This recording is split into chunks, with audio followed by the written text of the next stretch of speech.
144 ಹಾಕಿದ್ರೆ ನಮಗೆ ಪ್ರೊಟೆಸ್ಟ್ ಮಾಡೋಕ್ಕೂ ಅವಕಾಶ ಕೊಡ್ತಿಲ್ಲ ಅಂತ ನೋಡಿ.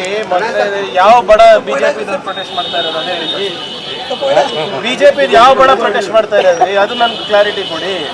ವಕ್ತು ಒಂದು ಬಡ ಮಾಡ್ತಾರೆ ಅಂತ ಹೇಳಿದ್ರು ಮಾಡಿಲ್ಲ. ಇನ್ನ ಒಂದು ಯಾವುದೋ ಬೇರೆ ದರ ಏರಿಕೆ ಬಗ್ಗೆ ಮಾಡ್ತೀನಿ ಅಂತ ಮಾಡಿಲ್ಲ. ಈಗ ಉದಯಗಿರಿ ಬಗ್ಗೆನೂ ಮಾಡ್ತಾ ಇದ್ದಾರಂತೆ. ಯಾವ್ದು ಬಣದ ಪ್ರೊಟೆಸ್ಟ್ ಇದೆ ಅಂತ ಗೊತ್ತಾದ್ರೆ ನಾವು ಹೇಳ್ಬೋದು. ರಿಯಾಕ್ಷನ್ ಬೇರೆ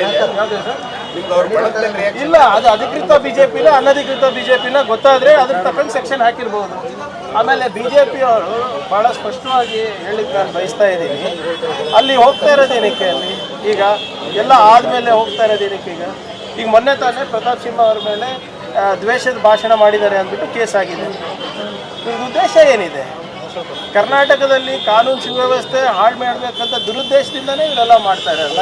ಕಾನೂನು ಪಾಲನೆ ಮಾಡೋಕ್ಕೇನಿದೆ ಅವರಿಗೆ? ಸೆಕ್ಷನ್ 144 ಇದೆ ಅಂದ್ರೆ ಪಬ್ಲಿಕ್ ಅವೇರ್ನೆಸ್ಗೋಸ್ಕರ ಜಾಥಾ ಏನು ಅವೇರ್ನೆಸ್ ಮಾಡ್ತಾ ಇದ್ದಾರೆ? ಪಬ್ಲಿಕ್ ಅವೇರ್ನೆಸ್ ಯಾವ್ದು ಪಬ್ಲಿಕ್ ಅವೇರ್ನೆಸ್ ನಿಜವಾಗ್ಲೂ ಬಿಜೆಪಿ ಏನಾದರೂ ಮಾಡ್ಬೇಕಂದ್ರೆ ಕೇಂದ್ರ ಸರ್ಕಾರ ಏನು ಕನ್ನಡಿಗರಿಗೆ ಅನ್ಯಾಯ ಮಾಡ್ತಾ ಇದ್ರೆ ಅದ್ರ ಬಗ್ಗೆ ಅವೇರ್ನೆಸ್ ಮಾಡಿ.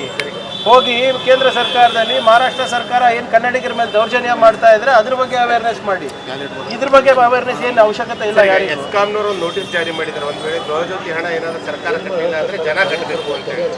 ನೋಡಿ, ಅದು ಯಾವುದು ನನಗೆ ಗೊತ್ತಿಲ್ಲ, ಅದ್ರ ಬಗ್ಗೆ ಹೆಚ್ಚು ಮಾಹಿತಿ ಇಲ್ಲ. ESCOM is a corporation. ಏನು ಈ ಯೋಜನೆ ಇದೆ ಕಾರ್ಪೊರೇಷನ್ ಅನುಷ್ಠಾನ ಆಗುತ್ತೆ, ಸರ್ಕಾರ ಅದು ಪಾವತಿ ಮಾಡುತ್ತೆ. ಜನರು ಯಾಕೆ ಇಲ್ಲ, ಯಾರು ಅದು ಕೊಟ್ಟಿದ್ದಾರೆ ನನಗೆ ಸಂಪೂರ್ಣವಾದಂಥ ಮಾಹಿತಿ ಇಲ್ಲ ನನಗೆ.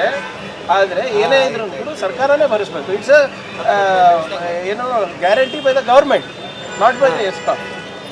ಎಸ್ಕಾಂದವ್ರು ಯಾರೋ ಏನೋ ಮಾಡಿರ್ತಾರೆ ಅಂತ ಅದಕ್ಕೆಲ್ಲ ನಾವು ಗಮನ ಕೊಡೋದ ಅವಶ್ಯಕತೆ ಇಲ್ಲ. ಎಸ್ಕಾಮಿಂದ ಏನಾಗ್ತಾ ಇದೆ ಅದನ್ನ ಪಾವತಿ ಮಾಡೋದು ನಮ್ಮ ಜವಾಬ್ದಾರಿ ಆಗುತ್ತೆ. ವಿಜೇಂದ್ರ ಅವ್ರ ದಿವಾಳಿ ಆಗಿದೆ. ಫಸ್ಟ್ ಅವ್ರ ಏನು ದಿವಾಳಿತನ ಅವ್ರ ಪಾರ್ಟಿನಲ್ಲಿದೆ ಅದ್ರ ಬಗ್ಗೆ ಮಾತಾಡಲಿ. ಕೇಂದ್ರದಿಂದ ಆಗ್ತಾ ಇರುವಂಥ ಅನ್ಯಾಯ ಏನಿದೆ ನಮ್ಮ ರಾಜ್ಯಕ್ಕೆ ಅದ್ರ ಬಗ್ಗೆ ಮಾತಾಡಲಿ. ಸುಮ್ಮನೆ ಪಾಪರ್ ಸರ್ಕಾರ, ಆ ಸರ್ಕಾರ, ಈ ಸರ್ಕಾರ ಅಂತ ಹೇಳ್ತಾ ಇದ್ದಾರಲ್ಲ. ಇನ್ನೇನು ಮುಂದಿನ ಶನಿವಾರ ಬರಲಿ, ಅವರಿಗೂ ಆಹ್ವಾನ ಮಾಡ್ತೀನಿ. ಕಲ್ಯಾಣ ಕರ್ನಾಟಕ ವತಿಯಿಂದ ಬೋರ್ಡ್ ವತಿಯಿಂದ 1000 ಕೋಟಿ ರೂಪಾಯಿದು ಕಲ್ಯಾಣ ಪಥ ಉದ್ಘಾಟನೆ ಆಗ್ತಾ ಇದೆ.